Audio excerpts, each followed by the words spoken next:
বাস্তুতন্ত্রের ভারসাম্য বজায় রাখতে আমাদের পরিবেশেই অনন্তকাল ধরে বেড়ে উঠেছে বিভিন্ন প্রজাতির উপকারী প্রাণী, যাদের নাম জানা থাকলেও পরিবেশে তাদের গুরুত্বপূর্ণ ভূমিকা সম্পর্কে আমরা অনেকেই জানি না।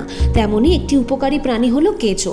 মাটিতে বসবাসকারী স্থলজ অমেরুদণ্ডী অঙ্গুরিমাল পর্বের প্রাণী, যা এনিলিডা ফাইলাম শ্রেণীর অন্তর্গত। কেঁচো সাধারণত আর্দ্র জৈব উপাদান সমৃদ্ধ মাটিতে পাওয়া যায়। কেঁচো গাছপালার শুকনো পাতা, মাটি এবং বিভিন্ন ধরনের জৈব বস্তু খায়, যার মধ্যে রয়েছে ডেট্রিটাস, জীবন্ত প্রোটোজোয়া, রোটিফার, নেমাটোড, ব্যাকটেরিয়া, ছত্রাক এবং অন্যান্য অণুজীব। চলুন দেখে নেওয়া যাক পরিবেশের জন্য কেঁচো কেন প্রয়োজন। খাবার পর কেঁচোরা তাদের পেটে এই খাবারগুলিকে পুষ্টি ও জরুরি খনিজ পদার্থে পরিণত করে এবং মলত্যাগের মাধ্যমে পুনরায় মাটিতে ফেরত পাঠিয়ে দেয়। ফলে মাটির উর্বরা শক্তি উন্নত হয় এবং সেই জমিতে থাকা উদ্ভিদরা সহজেই মাটি থেকে পর্যাপ্ত পরিমাণে পুষ্টি ও খনিজ শোষণ করতে পারে।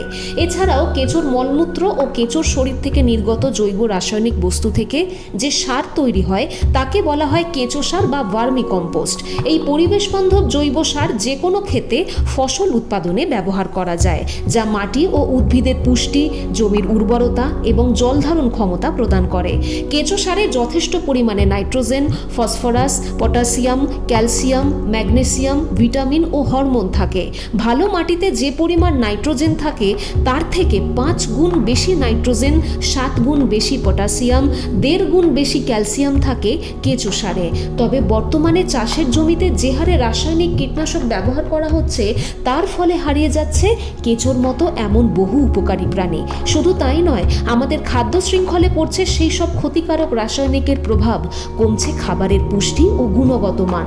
তাই পরিবেশের ভারসাম্য ও আমাদের সুস্বাস্থ্য বজায় রাখতে এবং কেঁচোর মতো উপকারী এমন বহু প্রাণীরাও যাতে পরিবেশের পাশে থাকতে পারে, তার জন্য কৃষিক্ষেত্রে জৈব সার ব্যবহার ভীষণ প্রয়োজন।